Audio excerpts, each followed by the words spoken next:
avec le roi des rois, celui qui est au-dessus des rois humains, le Seigneur des seigneurs bien-aimés.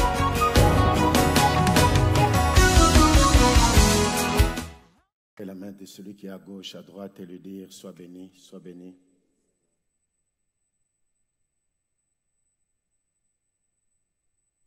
Alléluia, alléluia. Ça fait longtemps, je suis redevenu comme novice. J'ai regardé à gauche, à droite. Vous allez comprendre, comme on l'a dit dans la nation, comprenez mon émotion. Donc, ça va faire près de 3 ans que je ne suis pas venu un dimanche. Alors, beaucoup de choses ont changé. Alors, je regardais à gauche, je regardais à droite. Mais la chose la plus importante qui a réjoui mon cœur, c'est la manière dont les gens dansent pour le Seigneur. Oh. Ça valait la peine d'acclamer pour le roi. Ça, c'est...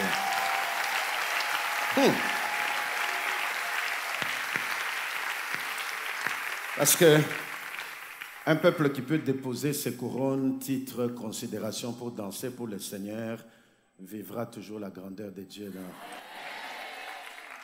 Et chez nous, à l'église, dimanche, nous dansons comme des petits enfants.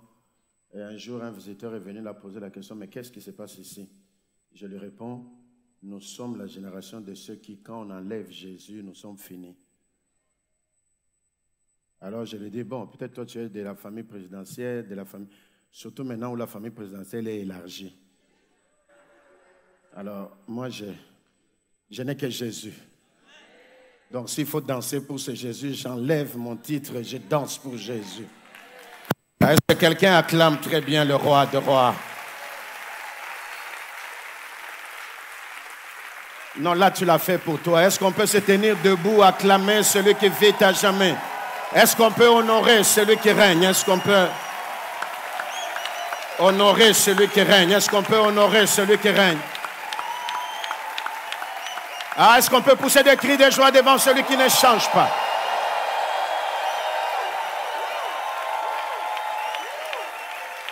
Et tu peux t'asseoir.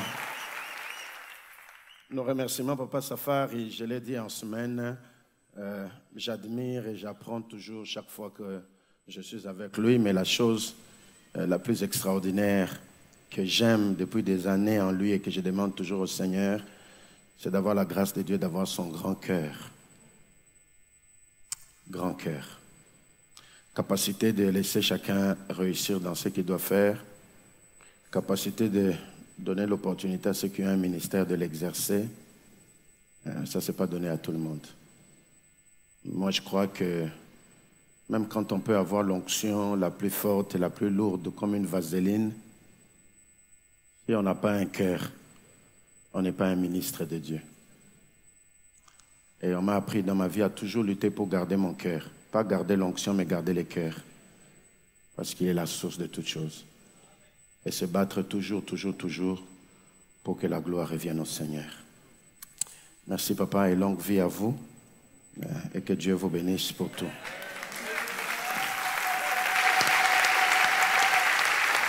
Merci. Merci, Papa Loubo. Il y a 3 semaines et demie qu'il m'a appelé. Je n'étais pas sous la liste de ce programme.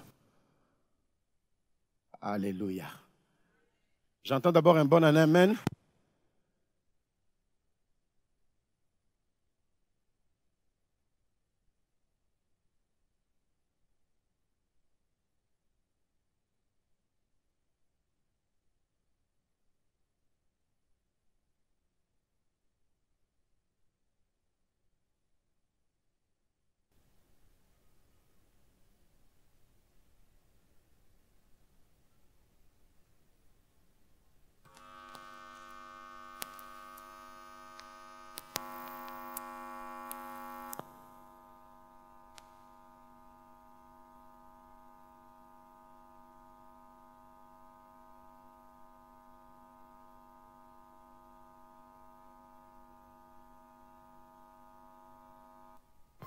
Je dise un mot et que j'amène une contribution.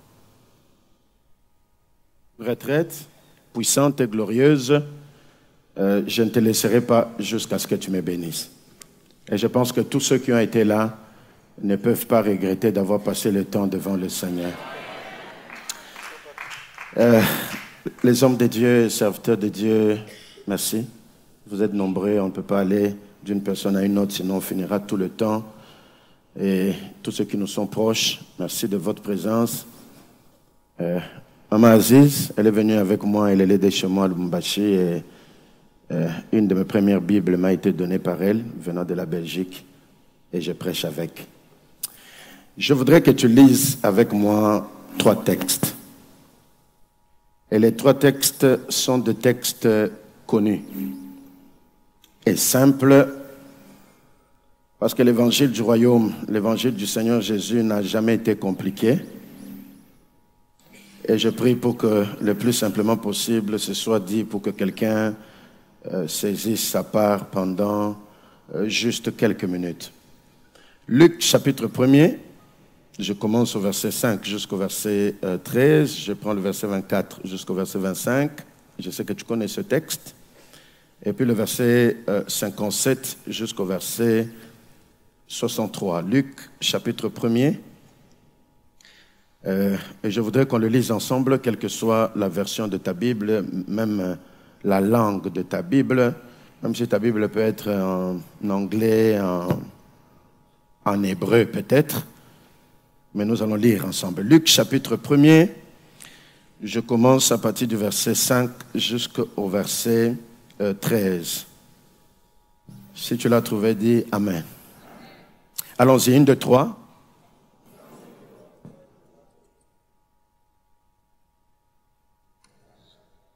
Une classe d'Abia. Verset 6.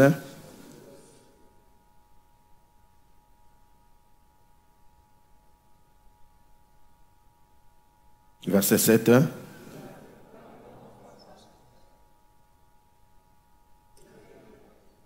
Avancer en âge. Verset 8.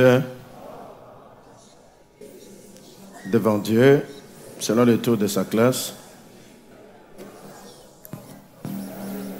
du sacerdoce, à entrer dans le temple du Seigneur. Verset 10.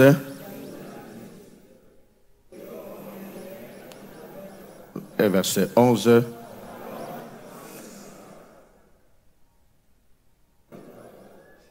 Et le verset 12.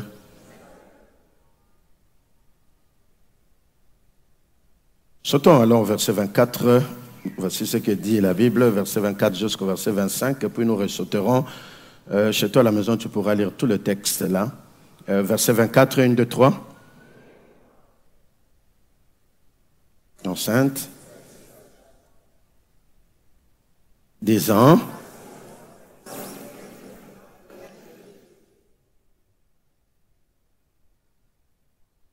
Donc vous comprenez que chaque fois que le regard du Seigneur croise ta vie, une honte doit tomber. Waouh! Je prie et je confesse devant le trône de grâce, non seulement pour ce mois de juin, mais dans cette partie de l'année qui reste, que le regard de Yahweh croise ta vie, croise ton ministère, croise, afin que la honte soit enlevée. La base des miracles de Jésus dans le Nouveau Testament, c'est il a vu, il a eu compassion et il a agi. Donc le simple fait qu'il te voit, tu es déjà candidat sur la liste. Et ce matin, il m'a envoyé rassurer à quelqu'un qu'il te voit. Ah, ton amen m'étonne. Je disais en semaine, nos vies ont changé simplement parce qu'un jour nous avons dit Amen. Et je disais en semaine que juste en disant Amen, le Amen nous a pris de derrière pour nous amener aujourd'hui devant. Et toi aussi dans le temple du Seigneur, chaque fois que tu dis Amen, dans le monde spirituel, tu avances. Oh my God, oh my God. Le Seigneur a jeté ses yeux sur moi pour ôter mon opprobre. Tu as longtemps été dans la honte. Mais fini cette histoire de honte. Fini. Regarde le verset 57 et jusqu'au verset 63. Vas-y, 57. 1, 2, 3. Parce que le temps arrive toujours, frères et sœurs. Ça arrive toujours. Hein, j'ai dit à quelqu'un, le temps arrive toujours, toujours. Toi et moi, nous avons l'avantage de prier un Dieu qui est maître de temps et des circonstances. Donc, Si le temps pour Élisabeth est arrivé, ton temps arrivera. Ah, ton amen m'étonne. Si le temps pour Élisabeth est arrivé, le temps pour ta promotion arrivera. Le temps pour ton ouverture arrivera. Le temps pour ce que tu attends arrivera. Pour une simple raison, la chose que tu as en commun, toi et Élisabeth, c'est Dieu. Et c'est votre dénominateur commun. Et ce Dieu n'a pas changé. Alléluia. Ah, je sens qu'il est là ce matin pour quelqu'un. Regarde le verset 58. Le verset 58. 1, 2, 3.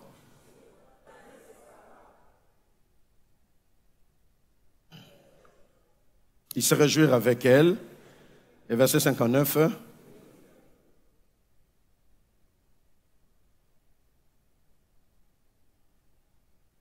Verset 60.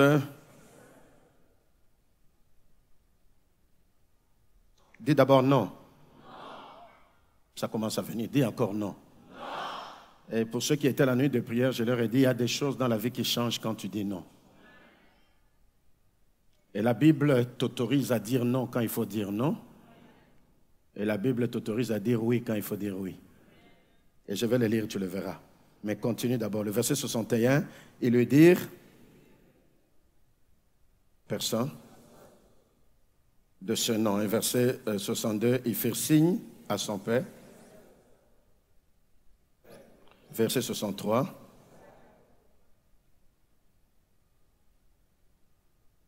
Jean est son nom. Et le thème de mon message ce matin, c'est Jean est son nom. C'est ça mon sujet. En quelques minutes, Jean est son nom. Regarde Psaume chapitre 23, que tu connais très très bien. Psaume chapitre 23.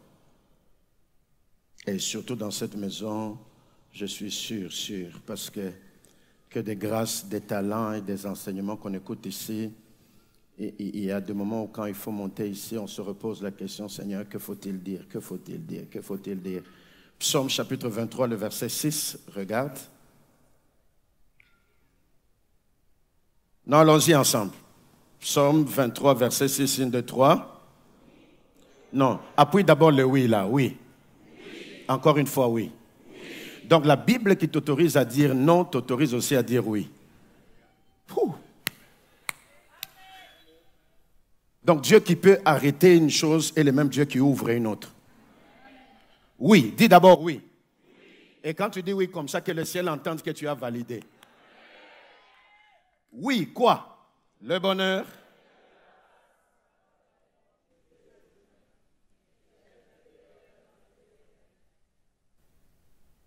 Et si tu l'as dit avec assurance, qu'il en soit ainsi dans ta vie. Enfin, Apocalypse chapitre 4, tu connais aussi ce texte, sûr.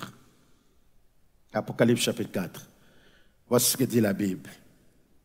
Et j'aurais voulu le lire en français courant, mais je sais ce qui est dit en français courant.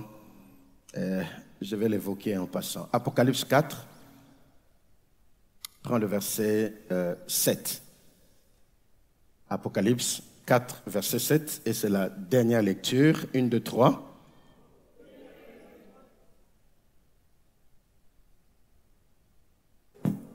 Un veau à la face de l'homme. 4 êtres vivants qui, théologiquement, présentent les 4 faces du Seigneur. Mais vous allez voir, ça ressemble à un lion, ça ressemble à un homme, ça ressemble à un aigle, et puis ça ressemble à un veau que moi j'appelle un taureau. En français courant, on dit, ça ressemble à un taureau. La bénédiction durable, frères et sœurs, qui fait que toi aussi tu deviennes une source de bénédiction pour les autres, vouloir ou pas, passe quelque part par le service que nous rendons pour Dieu, surtout si ce service-là, nous le faisons pour sa gloire. Ce matin, j'encourage quelqu'un. Je sais que tu l'as déjà entendu, mais quelque part, peut-être il y a un questionnement. Seigneur, est-ce que... Parce qu'en introduisant jeudi comme pasteur, je remarque qu'il y a des personnes pour lesquelles on est très fier d'être pasteur. Parce que quand tu regardes leur vie, ils évoluent. Mais il y a d'autres personnes, quand tu regardes leur vie, tu te poses la question, c'est moi qui transmets mal la chose ou c'est eux qui ne comprennent pas? Parce qu'ils sont devenus comme des collectionneurs de problèmes, au point où il faut poser la question, Seigneur, il faut que quelque chose change. Je prie à la parole de salut que le nombre de ceux qui évoluent soit plus élevé et pourquoi pas tout le monde qui évolue.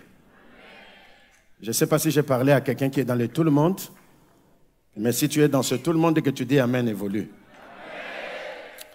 Mais ce service-là, qui est source de bénédiction et que tu fais pour la gloire de Dieu, finit par payer d'une manière ou d'une autre. Même si ça ne te revient pas comme toi tu aurais pensé. Parce que quelquefois nous voulons, je fais et le Seigneur réagit directement. Mais alors que tu fais, au lieu de voir une réaction positive, tous ceux qui te regardent te voient stérile. Non, je ne pense pas que l'on attende en retour la stérilité. L'on attend plutôt une gloire que l'on va présenter aux gens. Mais parfois Dieu fait en sorte que, alors que tu as servi et que tu attends, ça ne vient pas comme toi tu penses. Et là, l'ennemi essaye de passer pour voir s'il peut te décourager, te dire arrête-toi. Mais j'ai une bonne nouvelle à dire à quelqu'un. Même si ça ne revient pas comme toi tu pensais, ce service-là ne restera jamais, jamais impayé. Ça prendra le temps que ça prendra, mais le temps du paiement va arriver. Si c'est arrivé pour Élisabeth, ça arrivera pour toi. La difficulté pour nous les humains, c'est que nous voulons, nous planifions, nous pensons, nous voulons que les choses aillent dans un sens ou dans un autre. Mais Dieu n'est pas toujours dans notre méthode et dans notre manière de voir les choses. Et il n'aligne pas les choses comme nous voulons que ce soit aligné. Quand vous l'attendez qu'il vienne par la gauche, il vient par la droite. Quand vous l'attendez qu'il vienne par devant, il vient par derrière. Et tout ça pourquoi? Pour que toute la gloire lui revienne. Je l'ai déjà dit ici ou ailleurs, tellement que je parle à plusieurs endroits. On me l'a aussi raconté il y a plusieurs années en arrière par un de mes encadreurs. Une histoire authentique ou conçue pour qu'on nous encourage à servir le Seigneur, je ne sais pas. Mais ça m'a beaucoup aidé dans ma vie à ne jamais m'arrêter dans les services que je fais. Il m'a dit, petit, tu sais, parfois tu ne vois pas les choses comme toi tu veux le voir. Mais dans la face cachée des choses, il y a un Dieu qui fait ce que tu ne vois pas.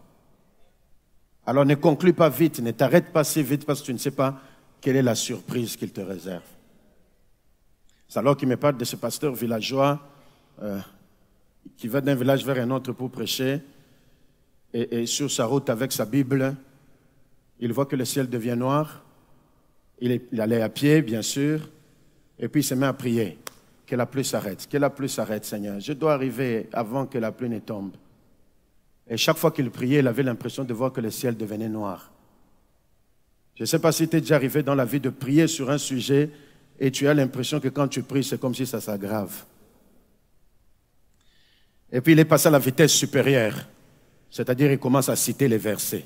On appelle ça la vitesse supérieure. Seigneur, Élie était un homme de même nature que moi. Il a arrêté la pluie. Quand il a cité Élie et la nature d'Élie, c'est comme s'il a dit à la pluie tombe. Alors le vieux me dit, petit, les pasteurs sur la route se fâchent contre Dieu. C'est là que je dis toujours aux gens, quand tu te fâches contre Dieu, il reste Dieu. Hé, le vieux qui est assis au ciel là, tu te fâches contre lui, tu dis qu'il n'agit pas. 2 minutes après, à côté de toi, quelqu'un se lève pour donner un témoignage qu'il a agi. Ah, te pose la question, mais c'est pas possible. Quand toi tu dis que Dieu n'existe pas, quelqu'un se lève, Dieu vient de me sauver d'une situation, Dieu existe. C'est là que dans l'église, il ne faut jamais dire Dieu n'agit pas ici. Dis Dieu n'agit pas dans ta vie. Parce que tu risques d'être surpris. La nuit, ce qu'il a fait pour quelqu'un, il ne t'a pas informé.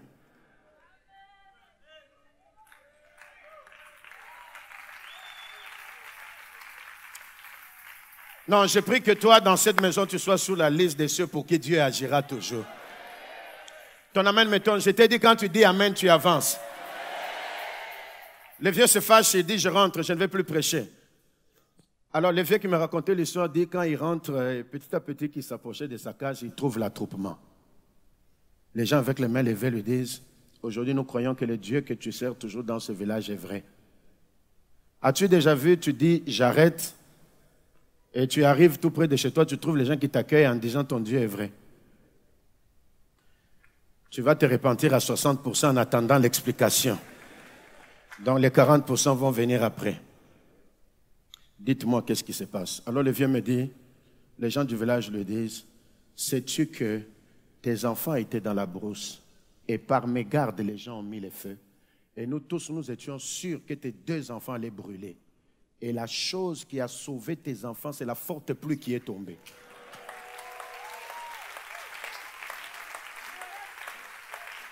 Alors le vieux qui me racontait l'histoire me dit, petit, ne conclus jamais vite. Parce que dans l'autre face, tu ne sais pas ce que Dieu fait pour toi. Juste un peu de temps, alors tu comprendras que la stérilité là n'était pas stérilité. La stérilité là, c'était Dieu qui t'est caché pour démontrer sa gloire. C'est là que je dis à quelqu'un ce matin, les services que tu fais pour Dieu, même si ce qui revient n'est pas comme toi tu voulais, sois sûr, c'est un stratège. Il a quelque chose qu'il est en train de faire. Encore un peu de temps, tu le verras et tu glorifieras son nom. Je te vois sur la liste de ceux qui vont faire éclater la gloire de Dieu. Ah, ton amen, mettons. J'ai dit, je te vois sur la liste de ceux-là. Quand on parlera d'un Dieu à la parole du salut, qu'on cite ton nom, s'il te plaît. Parce que tu es une stratégie de Dieu, même dans ton problème là. C'est pourquoi continue à servir, parce que c'est ce service qui t'amènera à la bénédiction. Et cet homme et sa femme servaient. Et j'ai aimé ça. Et ils servaient à un modèle. Et c'est le modèle que je te présente ce matin. Ils servaient dans le modèle de ceux-là qu'on appelle les taureaux de Dieu. Je prie Dieu que tu sois dans la liste de ceux qu'on appelle les taureaux de Dieu. Frères et sœurs, ces 4 êtres vivants, dans ces 4 faces, le lion, vouloir ou pas, on l'appelle le roi, le king. Donc d'une manière ou d'une autre, il a un positionnement. L'homme, vous savez qu'il a toujours les avantages. D'une manière ou d'une autre, il gagne quelque chose. L'aigle, que vous le vouliez ou pas, il monte en hauteur et il peut regarder les autres par les hauts. Mais dans ces facettes, il y a la 4e face qui n'a pas un couronnement comme ça, qu'on appelle les taureaux. Écoute. Le taureau, c'est cette bête que vous allez utiliser dans les champs pour faire votre champ. Quand vous récoltez, vous ne donnez rien au taureau. Vous ne dites jamais merci au taureau. Vous n'appréciez pas les taureaux, mais le taureau aura fait ce qu'il faut faire. Si l'Église et le royaume de Dieu pouvaient être constitués des gens qui sont comme des taureaux pour Dieu, premièrement, le taureau va servir sans attendre qu'on lui dise merci. Et je ne sais pas si je parle ce matin à un aigle. Peut-être que tu veux être aigle, c'est bien. Peut-être que tu veux être lion, c'est bien. Mais le ciel aujourd'hui cherche des gens qui sont les taureaux de Dieu. Seigneur, les gens ne vont pas me dire merci. Les gens ne vont pas m'acclamer. Il n'y a pas un intérêt, mais je fais. Et quand les gens me posent la question, comment tu peux faire alors qu'on ne te dit pas merci, alors qu'on n'apprécie pas? La réponse est simple, j'ai été recruté par Dieu comme un taureau du royaume. Si tu accèdes à cette dimension, ça prendra le temps que ça prendra. Un jour, Dieu te bénira d'une manière qui va étonner les gens. C'est là que le jour où la bénédiction descendra sur ta vie et qu'on te posera la question, comment tu as été béni, réponds, j'ai été un taureau de Dieu. Premièrement, le taureau travaille sans attendre qu'on lui dise merci, sans attendre qu'on l'acclame.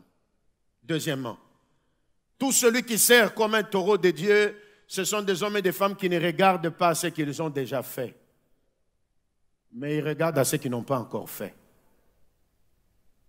Mon Dieu. Que des gens s'arrêtent en disant, j'ai déjà fait ça pour Dieu, j'ai déjà fait ça pour Dieu. Mais alors que tu vois ce que tu as déjà fait, projette ton regard au-delà. Qu'est-ce que je n'ai pas encore fait pour Dieu?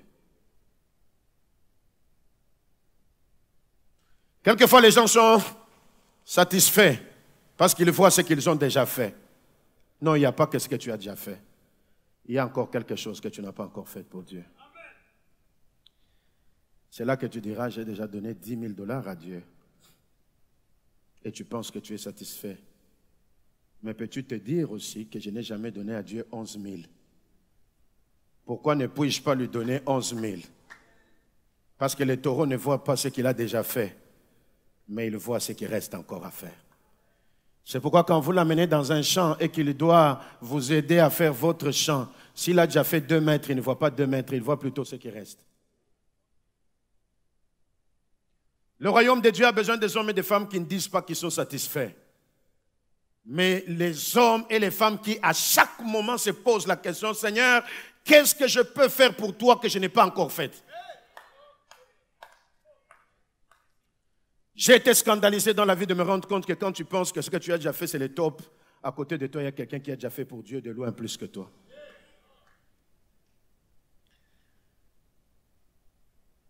Qu'il me soit permis de le dire avec toute humilité, il est arrivé une année dans la vie où Dieu m'a obligé, je l'ai déjà dit ici, à faire plusieurs offrandes et dans lesquelles c'est des véhicules qui partaient, et tout ça. Et vers la fin de l'année, en faisant les bilans, près de 4 véhicules ont été offerts par moi-même, au point où ma femme me pose la question si je ne suis pas devenu fou ou il y a quelque chose qui ne tourne pas bien rond dans ma tête. Et puis je croise un homme de Dieu qui est venu de la Zambie. Il me raconte son histoire et voici ce qu'il me dit. Il me dit, cette année, je suis déjà arrivé à près de 6 véhicules que j'ai donnés à Dieu. J'ai dit combien? 6. Alors le Saint-Esprit me dit, tu vois, tu pouvais te glorifier croyant que tu as fait l'extraordinaire. Mais à côté de toi, quelqu'un a déjà fait 6. Mais lui aussi, s'il ne fait pas attention, à côté de lui, quelqu'un en a fait 10. C'est pourquoi dans le royaume de Dieu, s'il te plaît, calme ton cœur. Ce que tu as déjà fait là, quelqu'un a déjà fait plus que toi. Alors, en tant que taureau, ne vois pas ce qui est déjà fait. J'ai fait. Seigneur, aide-moi plutôt à voir ce que je n'ai pas encore fait. Troisième caractéristique des taureaux. 1, ils font sans attendre qu'on dise merci. 2, ils ne regardent pas ce qu'ils ont déjà fait. Ils voient ce qu'ils n'ont pas encore fait. 3, dévoués et disponibles. Toujours dévoué et toujours disponible. C'est là que j'ai appris dans ma vie que quand tu es un enfant dans une maison et que le papa ne peut pas t'envoyer, pose-toi toujours la question, qu'est-ce qui se passe? C'est vrai? Mais vérifie aussi, c'est l'enfant qu'on envoie toujours. Il y a même un proverbe africain qui dit, l'enfant qu'on envoie toujours, c'est l'enfant qu'on récompense le plus. Hein? Bon, si on ne peut pas t'envoyer, alors on va te donner comment?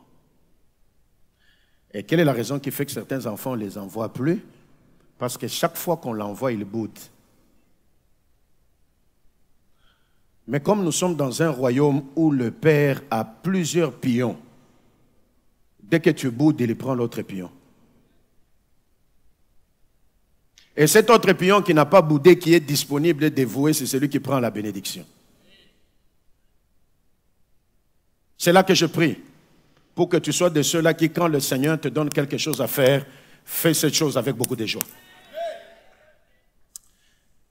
Alors, j'étais content, merci Papa Safari, parce que ce matin, il m'a permis de passer avec un plateau pour que quelqu'un prenne et boive à la table du Seigneur. En grandissant, on m'a appris qu'il n'y a pas un service glorieux comme déplacer les pains et les choses comme ça, quel que soit ton titre. Et sans le savoir, il m'a mis encore sur une piste de bénédiction. Et derrière tous ceux qui ont pris, quand j'ai circulé, il y a une part de bénédiction que je prendrai.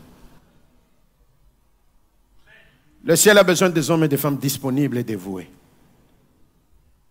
Combien de gens on a connus disent « Dieu m'a béni et ce qu'il m'a donné, c'est pour Dieu ». Ce n'est pas parce que tu dis que c'est pour Dieu que c'est pour Dieu. Le jour où nous en avons besoin, maintenant nous venons pour dire « Nous cherchons ce qui est pour Dieu ». Un frère chez nous a dit « Oh, Dieu m'a béni, j'ai acheté une grosse Jeep ». Et du reste, c'est la génération des personnes qui il ne dit même pas Jeep, il dit Deep. J'ai acheté une grosse Jeep. Mais il ajoute pour Dieu. Papa, les jours où on a eu une réunion, on a dit, donnez-nous la Jeep de Dieu pour qu'on l'utilise pour Dieu.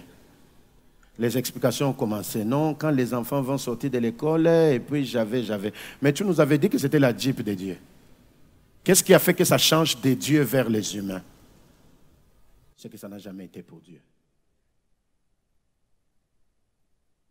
J'ai scandalisé quelqu'un? 4e chose. Le taureau de Dieu il est dans ce qu'on appelle le sacrifice et non l'opportunisme. L'opportunisme, c'est dès qu'il y a une brèche, je sers parce que je n'attendais que ça pour devenir quelqu'un. Mais le sacrifice, c'est je sers, pas parce que j'attendais une brèche, mais je sers parce que Dieu a besoin de moi.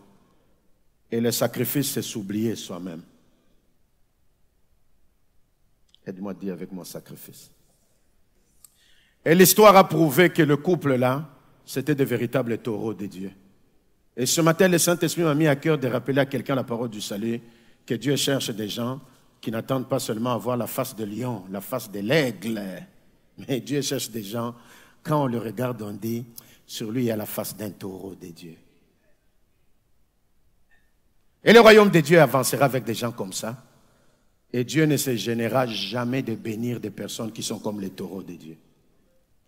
Si tu voulais t'arrêter, te décourager, il m'a envoyé te dire, tu es un taureau. On ne m'a pas dit merci, on n'a pas, peu importe, tu es un taureau. Seigneur, j'ai déjà fait beaucoup. Non, le taureau ne voit pas ce qu'il a déjà fait, vois ce que tu n'as pas encore fait. Seigneur, je vais être disponible et dévoué. Au-delà de tout ça, pas l'opportunisme, mais le sacrifice. Et l'histoire continue en disant que cette femme s'est retrouvée enceinte à cause du fait que c'était un couple taureau de Dieu. Dieu s'est souvenu d'eux et la femme se retrouve enceinte et pendant le temps de la grossesse, elle se cache. J'apprécie toujours les gens qui comprennent que dans le royaume de Dieu, parfois Dieu nous oblige à nous cacher pour que nous puissions bien apparaître. Ah, si j'étais moi et qu'on me mettait dans la peau d'une femme et puis on m'appelle Élisabeth. Avec le temps qui est passé, j'attendais d'être enceinte. Ah, le monde entier serait informé que je suis enceinte, non? Je cracherai partout la salive, à côté de tout le monde, pour que tout le monde soit informé qu'ici il y a quelque chose. Quelquefois, vous faites la publicité là où Dieu ne vous a pas dit de faire la publicité. Aide-moi à dire à ton voisin, cache-toi, non?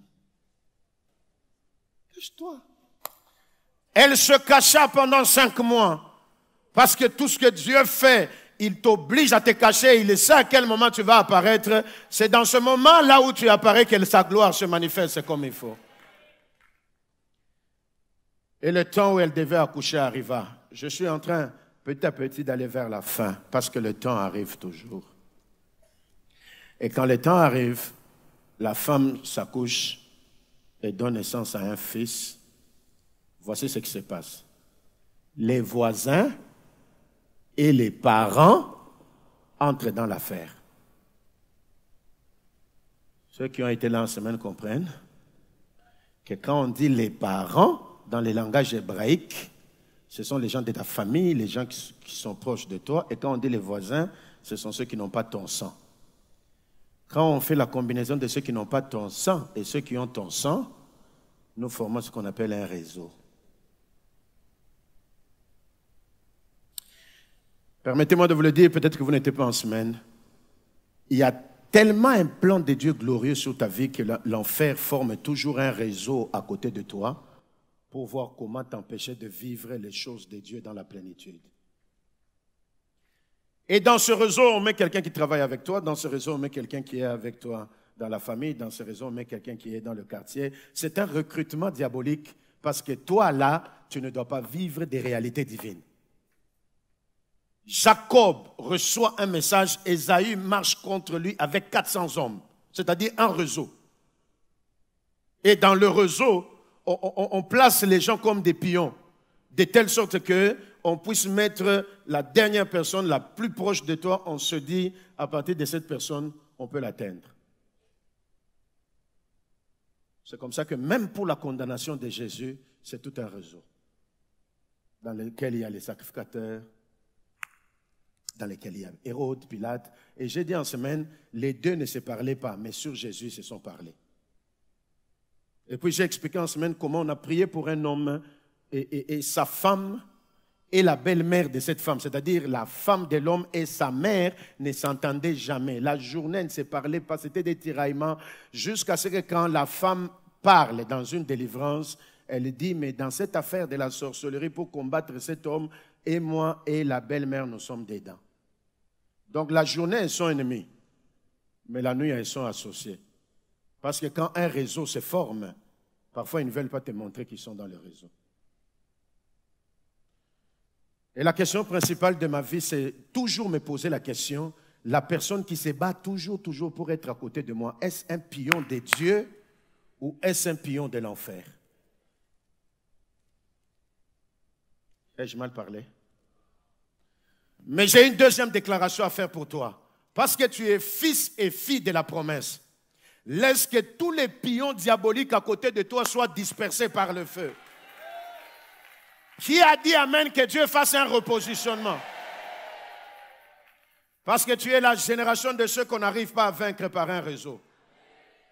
Et c'est pourquoi ta vie ne sera jamais comme un ballon qu'on va jouer dans un match de football. Jamais.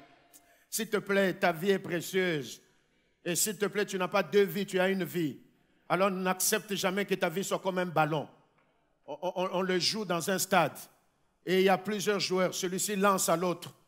L'autre réceptionne, il lance aussi. L'autre prend, il lance aussi. Ah, celui qui dit non, que ça change dans sa vie.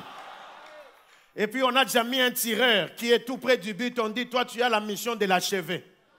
Et puis quand on va faire des passes, on dit passe en profondeur, reçois cette vie pour l'achever. Ah, j'ai dit à quelqu'un, tu ne mourras pas, tu vivras.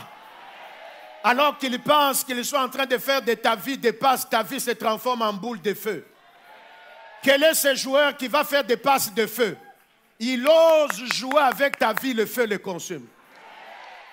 C'est comme ça que le gars est assis sur la montagne. Et sur cette montagne, il voit un réseau qui vient qui lui dit descends. Et lui, il répond, si je suis serviteur de Dieu, quel feu descend et vous consume? C'est-à-dire, aucun réseau ne va me vaincre. Si tu le crois, laisse que le Saint-Esprit te mette au-dessus de tout réseau. Même si dans ce réseau, il y a eu un recrutement nouveau hier. Parce que dans le réseau, on recrute des personnes, tu ne sais pas. Mais moi, je le déclare en tant que serviteur de Dieu. Même si on a recruté des gens, on les a recrutés en vain. Ta vie ne sera pas comme le réseau veut. Mais ta vie sera comme Dieu veut. C'est pourquoi la femme se lève, elle dit, le réseau dit, nous allons l'appeler Zacharie. La maman dit non.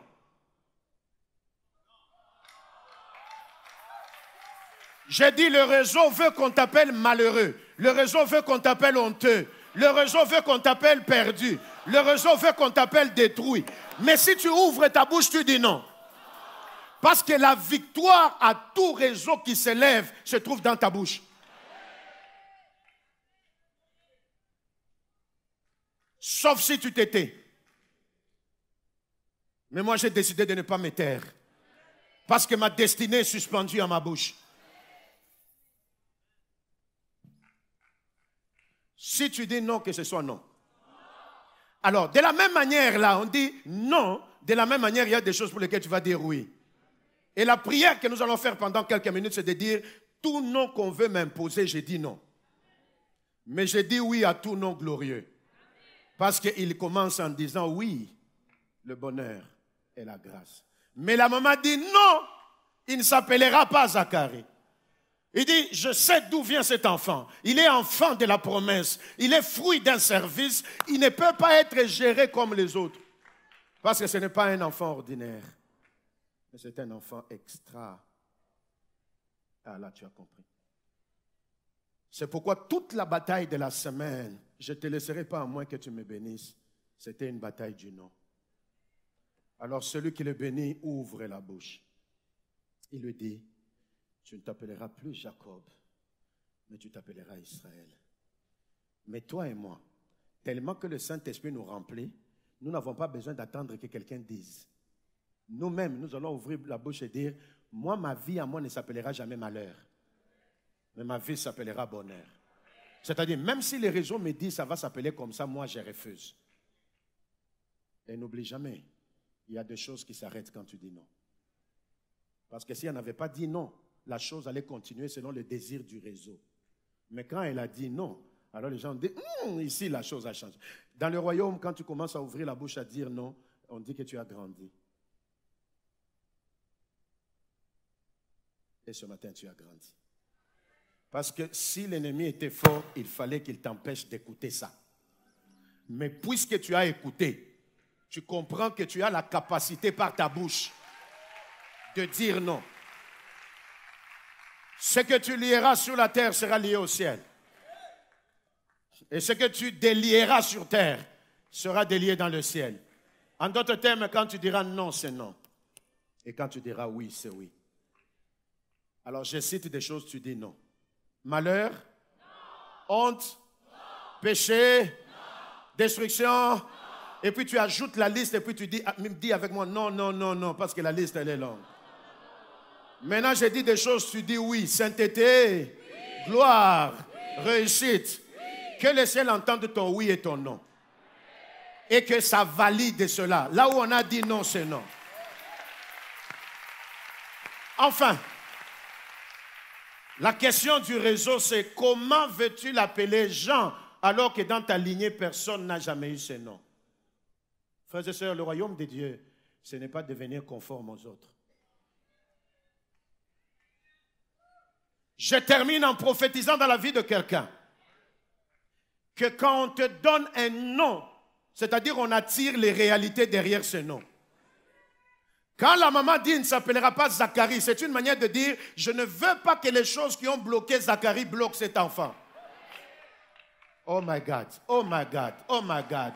Je ne sais pas à qui je parle ce matin, je ne sais pas. On ne l'appellera pas Zacharie parce que je ne veux pas qu'il y ait des traces de... Parce que dans le principe des ADN et des réclamations, je ne veux pas que cet enfant souffre comme son père. On l'appellera alors Jean. Alors les gens lui posent la question, il n'y a jamais eu Jean ici. La femme dit, ce n'est pas un problème. S'il n'y a jamais eu Jean, il sera le premier Jean. C'est pourquoi le thème de mon message ce matin, je suis venu dire à quelqu'un, son nom sera Jean. Les gens se poseront la question, dans cette famille, on n'a jamais appelé quelqu'un marié. Et toi, tu réponds, je serai le premier qu'on appellera marié. Oh my God. Oh my God, je ne sais pas à qui je parle ce matin, je ne sais pas. Les gens se poseront la question, mais ici, on n'a jamais appelé quelqu'un serviteur de Dieu. Ils ne sont que féticheurs. Toi, tu réponds, je suis le premier qu'on appelle comme ça. Est-ce que je parle à quelqu'un qui sera le premier dans un domaine? Là où on n'a jamais appelé les gens réussite, toi, on t'appellera réussite. Les gens se poseront la question, mais dans cette lignée, on n'a jamais vu ce nom. Comment toi, on t'appelle comme ça? Toi, tu réponds, je ne suis pas tout le monde. Parce que les choses qui arrivent aux gens ordinaires de ma famille ne m'arriveront jamais. Je ne suis pas ordinaire, je suis extraordinaire. Alors si tu comprends ces choses et que tu dis amen, qu'on ne t'appelle pas Zacharie. Hey! Je dis à quelqu'un ce matin, l'histoire de ce nom-là s'arrête à partir de toi. Écoute ton amen, écoute ton amen, écoute ton amen. L'histoire de ce nom-là s'arrête à partir de toi. Parce que par toi, on inaugure un nom nouveau. On dit, il s'appellera Jean. C'est-à-dire, les réalités qui les suivront ne seront pas les anciennes réalités, mais seront de nouvelles réalités, parce que son nom est un nom nouveau. Alors le maître a raison de dire, à celui qui vaincra, on lui donnera un nom nouveau. C'est-à-dire, celui-là qui va vaincre, on va stopper un ancien nom, afin de lui donner un autre nom. Qui a dit amen? À partir de lui, on stoppe la stérilité. Oh my God, oh my God, oh my God, oh my God, oh my God. Sais-tu qu'à partir de toi, le Saint-Esprit me dit, on ne parlera plus de stérilité dans ta famille. Mais comment on va lui donner ce nom? Dans la lignée, on ne connaît pas ce nom. Il n'est pas comme les autres. Sa mère a ouvert la bouche pour dire, il ne s'appellera pas comme ça.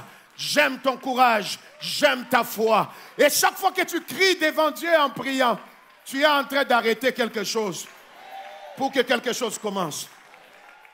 C'est pourquoi ma définition de la prière, quand quelqu'un ouvre la bouche pour prier, ma définition est simple. Prier, c'est présenter ses limites à un Dieu sans limite. C'est ma définition de la prière. Chaque fois que je me tiens devant Dieu et que je me mets à prier, c'est simple. Prier, c'est présenter ses limites à un Dieu qui est sans. Alors finalement, ils ont dit non. La dernière décision appartient au Père. Je dis à quelqu'un ici, la dernière décision de ta vie n'appartient pas aux sorciers de ta famille. Si tu dis amen bien, le Père va trancher. Le Père va trancher. Ce matin, cette semaine, cette année, le Père du ciel va trancher. Parce que vois-tu, tu n'appartiens pas au réseau, mais tu appartiens à Dieu. La loi de l'appartenance ne les permet pas de faire n'importe quoi sur ta vie. Tu n'es pas leur propriété. Je dis à quelqu'un, tu n'es pas leur propriété. Ta manière de saisir cette parole m'étonne, tu n'es pas leur propriété. Mon Jésus pouvait se retrouver dans les tombeaux, mais il n'appartenait pas au tombeau. Il appartenait au Père dans les lieux très élevés. Et c'est ce Père-là qui a déployé la puissance pour qu'on les prenne du tombeau afin qu'ils puissent monter. Non, non, non, non, non. Laissons la dernière décision au Père. Et le Père doit trancher. Et pour que le Père tranche, il recourt à l'écrit.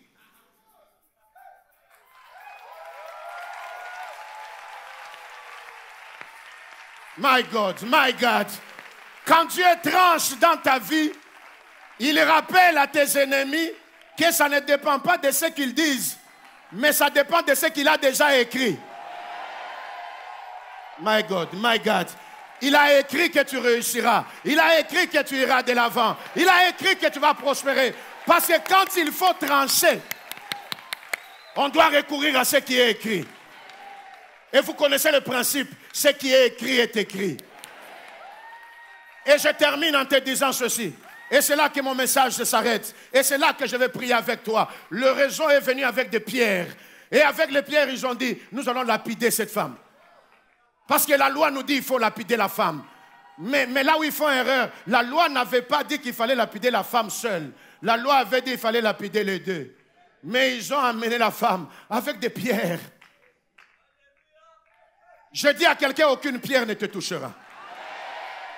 Avec des pierres. Maître, qu'est-ce qu'on doit faire? Parce que cette femme, on doit la lapider.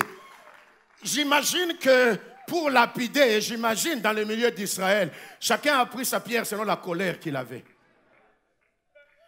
Il y a des gens qui ont pris des grosses pierres contre toi. Mais j'ai une bonne nouvelle à te donner.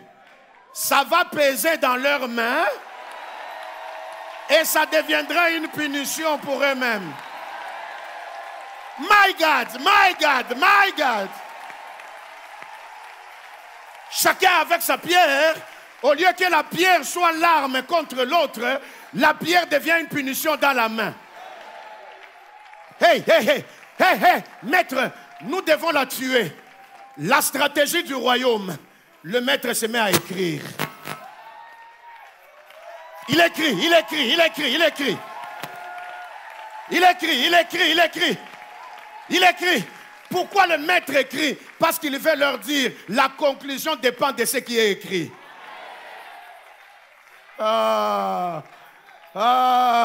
Et pendant qu'il est en train d'écrire, j'imagine le maître en train de calculer. Hey. Et puis il lève la tête. Celui qui a zéro péché, qui lance la pierre. Les pierres ont commencé à tomber. Je vois comment les pierres tombent d'entre les mains de tes ennemis.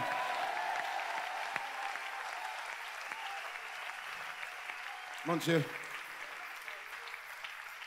Mon Dieu. Écoute. Le Saint-Esprit me dit de m'arrêter là. Et j'aime toujours l'écouter. Quand il me dit stop, c'est stop. Ferme les yeux. Ferme les yeux.